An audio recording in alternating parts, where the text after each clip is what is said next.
when we are in pain, it can be very difficult to be good and big containers of other people's pain. Mm-hmm. And I do think that's one of our roles as a caregiver, as a parent, is that we can be really big containers of our children's, of all their emotions, of all that they bring. I think what can happen, it certainly happened to me, is I just felt like my ability to be a container for others' experience shrunk down to, a little teacup. Right. Because I had, a big well of my own pain. Right. And I think that we need to be thinking about how can I be as big a container as I can be for my children.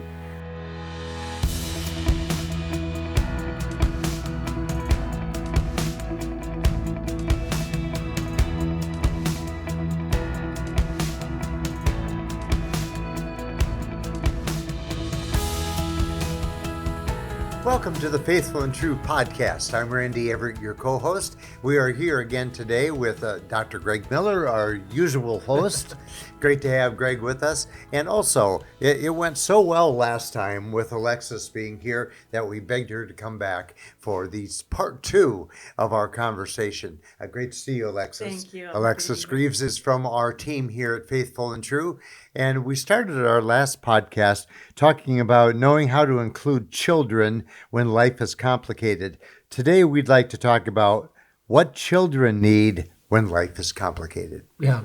And for those of you that may just be listening to this podcast, I want to reintroduce Alexis, that she is here on staff here at Faithful and True. She's a licensed counselor, and her specialty is working with children and families. And so she's a great resource for us here at Faithful and True, because what we do know is when families are struggling and couples are going through issues of infidelity, it affects everyone. Yes. And I think one of the lies that parents can believe is that we can protect our children from this. Yeah. I know of some very specific stories where the couple was confident that their children knew nothing. And then years later, it came out that the children knew more details than the couples would have ever imagined, right, because kids just pick things up. Yeah.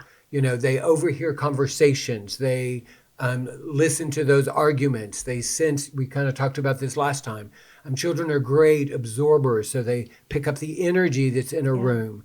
And sometimes they get nosy and snoop. Mm-hmm. If parents aren't forthcoming with information, then children can become detectives and get in there and figure out what's going on. Right. And so we talked about the importance of being intentional to include our children, and we did expand it. It's not just when there has been infidelity, but if there is a complicated thing in life. We talked about if there's a death in the family or if there's a significant illness. Well, this time in this podcast, what we want to talk about is kind of focusing in on the children and what is helpful for children and what do children need when life is complicated and we are including them in some of these more challenging circumstances. Yeah, absolutely. I really love this this topic because I think that one of the things I think that we all see is true is when we are in pain, it can be very difficult to be good and big containers of other people's pain. Mm-hmm. And I do think that's one of our roles as a caregiver, as a parent, is that we can be really big containers of our children's, of all their emotions, of all that they bring, and that we don't, I think what can happen, it certainly happened to me, is I just felt like my ability to be a container for others' experience shrunk down to, a little teacup. Right. Because I had, a big well of my own pain. Right. And I think that we need to be thinking about how can I be as big a container as I can be for my children, because they're going to be experiencing, different emotions around this piece of information as well. Well, I think there's two pieces to that. One is to try to be as big of a container as we possibly can. But I think the other thing is we are regularly offloading our pain to create space for our children's pain or chaos or their big emotions. Yeah. And one of the things that can be true is children will express big reactions without having necessarily the words to explain where it's coming from. That's right. And what's interesting is we think about that for toddlers, but I also think that's just as true for adolescents. That teenage girl or teenage boy that is having those big emotions, he may not be or she may not be able to verbalize what's going on. Right. So if he comes in and he throws the hockey stick and throws down the hockey bag, or the girl stomps off to her room, our belief is that they should be able to tell us what's going on, but the reality is they may not be able to communicate it. Right. And that's why the more space we have, and I often say about parenting, one of the best gifts we can give our children is not to take everything they do personally. Right. That if I make it all about me, and I want it to I want their lives to circle around mine, it's going to create chaos for everyone. Yeah. But if I can create that big container so those big emotions have a space to go, I don't make it about me, so I'm less reactionary. Then in time, maybe the children will be able to find their words to communicate what's going on. Yes. So I think one of the things that children need is for us to be a safe space for their reactions when they are hurting and can't put words to it. That's right. That's right. Yes. And I love that imagery of, the child comes home and throws their backpack or throws the hockey stick. One of the things I think is really important, this comes from Dan Siegel, is this idea of connect before you correct, right? So rather than saying, hey, what are you doing? Don't throw your crap down right there. I've told you this 100 times, is first to connect. Right? Because that's what we're seeing. We're seeing a child expressing some emotion. They're frustrated. They're upset. Somebody said something hurtful to them, or they got really embarrassed at school. We don't even know. But to connect first, right? To be that container of their emotion, to allow them to ride that wave of emotion all the way in, and then to say, okay, hey, how about we go downstairs, get a drink, of water, and I'll help you help you pick up your stuff. Right. Right. And then and next time, what do you think? Is there a different way that we can do this? Right. Right. Yeah. As opposed to just a big moment of correction. Right. And I think there's a way to acknowledge it and to validate it. Yes. Even if we don't know what it's about, we can start with an assumption that something is going on for them that we can pay attention to and attune to. And I think what is also true is back to this idea that some parents believe that we've hidden these things from our children. But the reality is they pick up, they just know. And, one of the things I believe is it takes a lot of energy to just be in a house where there's a lot of tension. Yes. It takes a lot of energy to be in relationship with someone who is angry. Yeah. And in the case of betrayal, the anger is valid, absolutely. And the tension is realistic and legitimate. I think it's also helpful for us to acknowledge it is difficult for our children just to be in this environment. And so as adults, we are the ones who can make adult choices. What can we do to serve our children to offload some of that tension, some of that anger that we may be feeling? Right. Beth and I don't think we ever verbally agreed to this, but in the early days after the explosion, when my story came out, Beth and I were separated. We had a out-of-house separation. But when I would come to the house, Beth would leave the room or leave the house. And so if the boys were at the table eating and I came in there, Beth would step out. And if I was downstairs with the boys, Beth would go upstairs. And there were times where she would literally leave the house. And it was years later that, one of the boys just acknowledged what was true is every time you came over and you were in a room, Mom would leave. And I think that was one of the gifts that we gave to the kids was it wasn't really conscious on our part, or maybe it was conscious on Beth's part, but there was a way to diffuse some of that tension instead of Beth staying in that space and me having my anxiety and my fear, her having her hurt and anger, and then our kids kind of being in that energy. Yeah. It was almost a gift to say, hey, let's try to create some separation between us. Right. I know a lot of couples, they fear separation so much, they fear distance so much. But if that energy is so high and the kids are picking up on that, it may actually be helpful for the kids to not be around that all the time. Right. Right. And the younger the child is, the more necessary it's going to feel for the child to make things right, because a child's survival is based on their parents' regulation, right? How can I be fed? If you're a 5-year-old, I may not get dinner if mom and dad are too upset, right? A 15-year-old, is most likely. I remember talking to somebody recently, and she said, I spent most of my adolescence outside the house. I looked for every opportunity to get out of the house, to be gone, right? Well, she's resourced, right? And she recognized that she had an escape valve. She could leave. 5-year-old can't leave. So the younger the child is, obviously, the more vulnerable, and the more they're going to work really hard with very few resources. And that, anyway, I think you follow that. Yeah. Well, and I do think that children are trying to accommodate whatever environment they're in with whatever resources they have. And like you said, the younger the child, the fewer resources there are. And we mentioned this last time, but that idea that children are great absorbers, they are not good interpreters. Yeah. And that's why over and over again, if we're talking about what children need, I think one of the things that they regularly need that helps to create that safety is the communication, the clarification.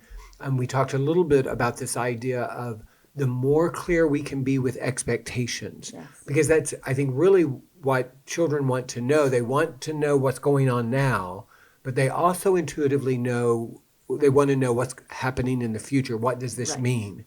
And specifically, what does it mean for me? Yes. Especially the younger, right? The younger they are, the more they're going to say, what does it mean for me? Do I need to go to a different school? Do I, Right. Right. I mean, a child, an adolescent has a little bit more of that kind of ability to do reflective, has some more reflective functioning, where they can kind of imagine, okay, what does it mean for you, Dad? Right. And also, what does it mean for me? Right. Whereas the younger the child, is going to be all about, what does this mean for me? What does this mean for my life? Right. Yeah. And I think the more we can communicate that, I know a lot of parents, they want to, again, try to keep information from the children. I know of situations where, because of the acting out, the dad lost his job, and they tried to keep it from the children that the dad lost his job. Right. Or I know of situations where there is an out-of-house separation, and they're keeping that from the children. Mm-hmm. The dad stays around until the kids go to sleep, then he leaves. And I think that fear is, if they know too much, it will kind of destroy them. But the reality is, information can be empowering. And Absolutely. So it is better to know than not to know. Yes. And so whatever is true is true. And I think that allowing our children to understand that is one of the things that they need. I know that a lot of children will ask, are y'all getting a divorce? They're using the language that they know, that they're familiar with. Basically, what they're asking is, what is the reality of y'all's relationship? But they may not know how to ask that. So they use their language. Are you getting a divorce? And a lot of times, couples will rush wanting to rescue their children from uncertainty or even the chaos. And they'll offer something that maybe they can't. They promise something they cannot fully live into, and that's, no, we won't ever get a divorce. Right. And sometimes it's better to say, we don't know. Yeah. Or we don't know yet. We don't know yet. We're getting help. We're getting support. We want to figure some things out, but there's just a lot of uncertainty now. Yeah. And the more you can be present with your children in the uncertainty versus rescuing them from the uncertainty, right, the more helpful that is for the kids. Absolutely. I think about this idea of, and I would invite anyone listening or watching to think about, what is the hardest piece of information that you were ever given? And did it kill you? Mm-hmm. Right. And also, and if somebody shared information with us that was really, really hard, but then promised to kind of stay with us in it, right? That yes, of course it's hard, but it's not impossible. Right. Right? It's not impossible to sit with, because we have the other. I don't want to misquote, but my goodness, I could probably attribute every great thing I've heard on connection to Mr. Rogers, but he had something, he was saying something once about this idea that we can go through any hard thing as long as we have that attuned, caring other to go through it with us. Right. I think oftentimes trauma is is the hard thing and being left alone with it. Absolutely. Right? And part of it is for couples that are listening and they're trying to include their children and they're trying to figure out what their children need. Sometimes what can be true is you cannot promise that you will stay committed to your spouse. What you can promise is you will stay committed to your children. Absolutely. And I think that is really important. And I think part of, what can happen is in the lack of information and clarity, again, children start making meanings and messages. And without an understanding of the significance of what has happened and the significance of the betrayal, children can start to believe that maybe mom is having an overreaction, or mom needs to just get over it, or why can't mommy just, let daddy off the hook and forgive him, whatever the language might be. And that's why that more information is so important, so that children can see the significance. So when you're trying to protect your children from some of the details, it actually becomes more complicated for them. Yes. Yeah, precisely. The other thing I just want to mention is this idea of giving permission for children to bring this information where they need, to bring it to their safe people.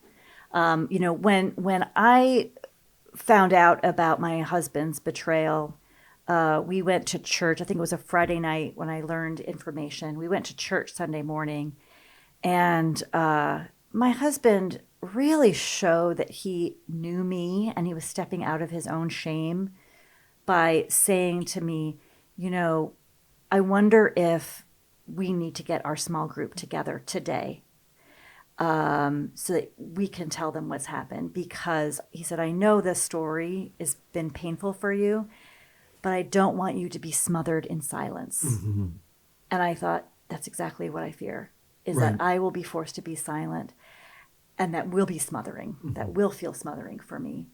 And I think in the same way, when we can offer that to children, to adolescents, to say, you get to bring this to your people. Right. And let's think about what are some, just as we do here at the weekends, we talk about safe people. We can help kind of think about who those people are for kids, because of course they don't want this being spread all over the school or whatever Right. it is. Or even, there was a situation where I went to our child's preschool teacher before school, and I said, hey, here's some information that I'd like for you to know, just in case she says something. At the end of the day, the preschool teacher said, I'm so glad you told me what you did, because she did talk about it, and if I hadn't known, I would have told her, that's not true. She said, I just know instinctively I would have said, I know your dad, that's not true. And I would have negated her experience. And so I think we can think about the many ways that we can be courageous, and really just trust that God has got the story, Right. And that we can't kind of clamp down, because that's a different kind of smothering of silence. Right. And it is complicated when we are aware that if the story gets out there, there are going to be maybe more consequences or people's reaction, but we can't fear that. We can't live in fear of somebody having some sort of response or reaction, or there being a consequence that we're wanting to avoid. Like you said, because the alternative is we live in silence, and it is smothering. Yeah. And so I do think it's appropriate if you have children and they have friends to talk about, which of our friends we would want to share and what is it that we want to share. Not everybody needs to know everything. They just need to know something. Yes. And to even coach the child. What's interesting is for most of us, our intuition when something like this happens is to become silent. And so for a lot of kids, they don't think about telling anybody because it's so confusing or shameful or whatever may be going on for them. So in some cases, you're actually needing to coach your children. It's okay for you to talk about this. Yes. I know that a lot of parents, a lot of the spouses don't want anybody to know because of their own shame. And for a lot of the men, they feel so much shame about what they've done. To actually talk to somebody else about it seems so disorienting and impossible. But what we want is to change some old systems, both in the family and out of the family, where we talk to people about what's going on in our life. And again, like you said, we want it to be informed. We want it to be wise. We want it to be people who are safe. but that's something that's helpful for us, and we know that's also something that's helpful for children. Yeah, precisely.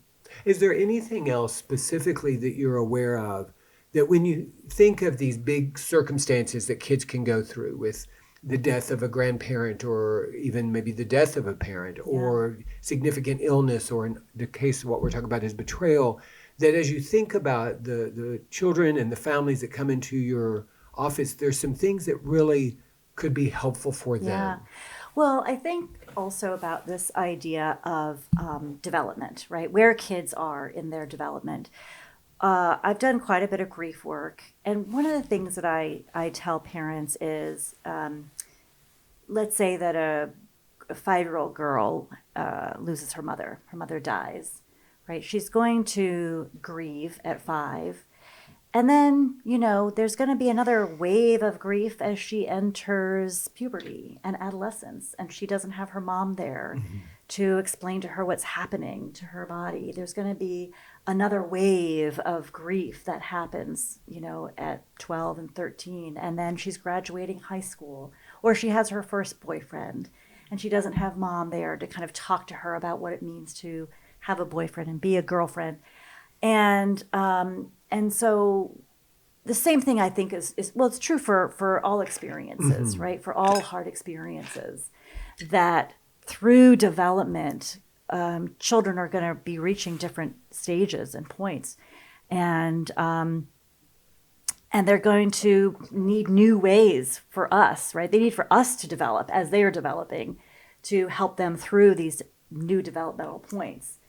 Yeah, and I think kind of in the same way, it can go two ways with the betrayal where, things in the family system seem to be going well.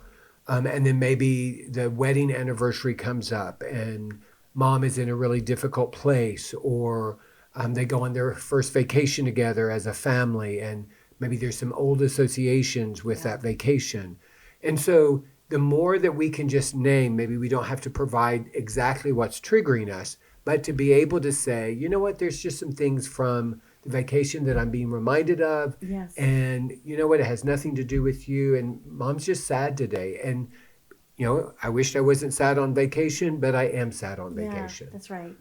It just allows the kids to be aware of that. But what I think is also true is children have those same developmental moments, because what I was aware of when I was 5 years old is different than what I'm aware of when I'm 15 years old. Yeah. And maybe you were talking about, I had my first dating relationship and I know that my dad betrayed my mom. And now I'm putting betrayal in the context of my relationship, either my thought of betraying this new boyfriend or girlfriend, or they're betraying me. And so it just gives me a new perspective or a new lens, or I get married. Now I'm aware of the context of betrayal in marriage, and now I have a new lens to look at my family story through. So wherever it is developmentally on both sides, it's important that we create a safe space that says we can always talk about this. Yes.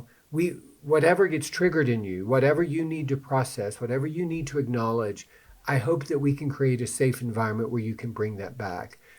Sometimes consciously and unconsciously we communicate, we're going to talk about this once, and after this we're never going to talk about it again. And sometimes it's very clear people say that we're going to talk about this and we're never going to talk about it again. And that really can become a destructive model if I don't have permission to continue to bring back whatever's getting stirred up in me. That's right. Yeah. Especially, with young children, they will maybe take in just a little bit of the information that we give them in a moment.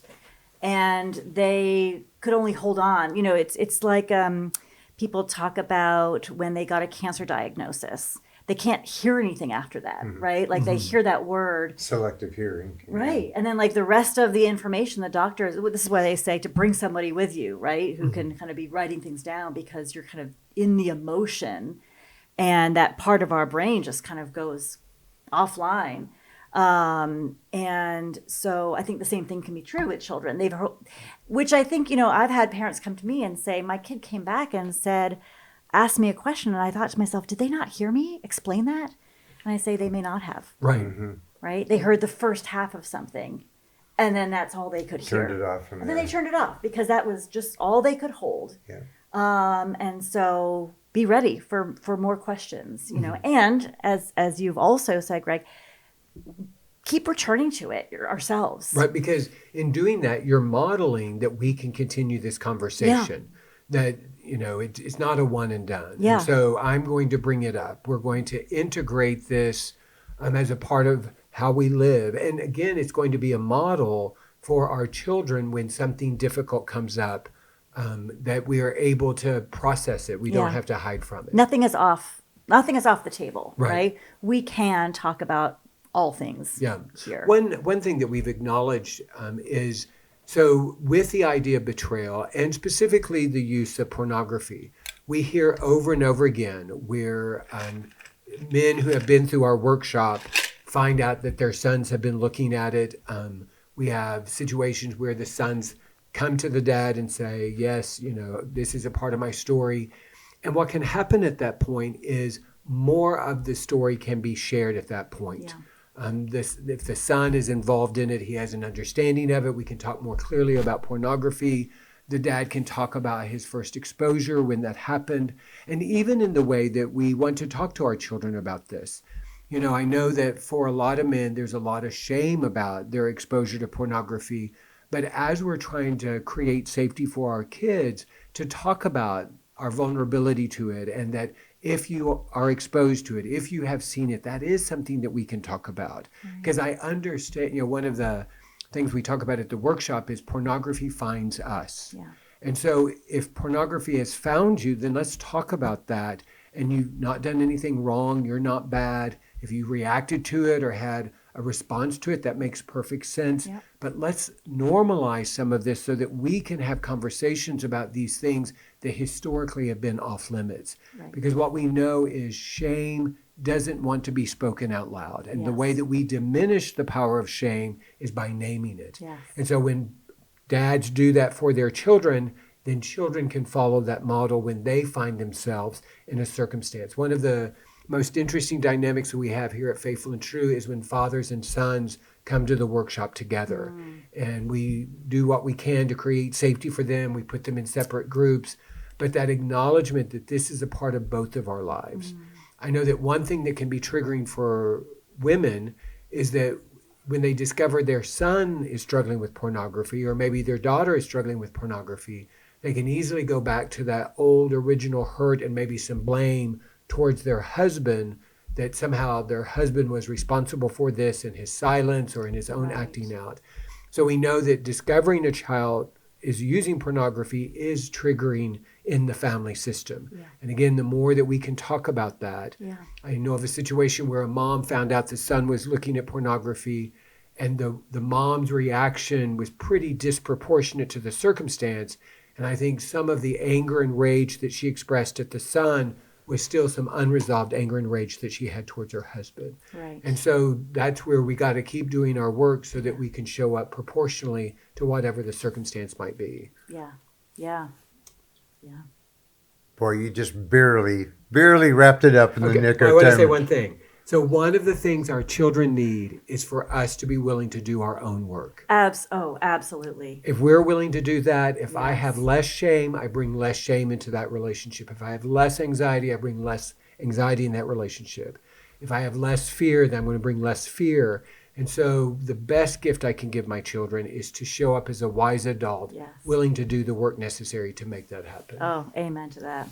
Yeah. And don't we all wish that our own parents had been here. Had the capacity to show up in this wiser way. Yes. Amen to that. Well, Alexis, thank you again Thank you. for joining us today on the Faithful and True podcast. I think that our listeners are going to really benefit greatly from this conversation, and we thank you for doing that. We look forward to having you come again in the near future, hopefully.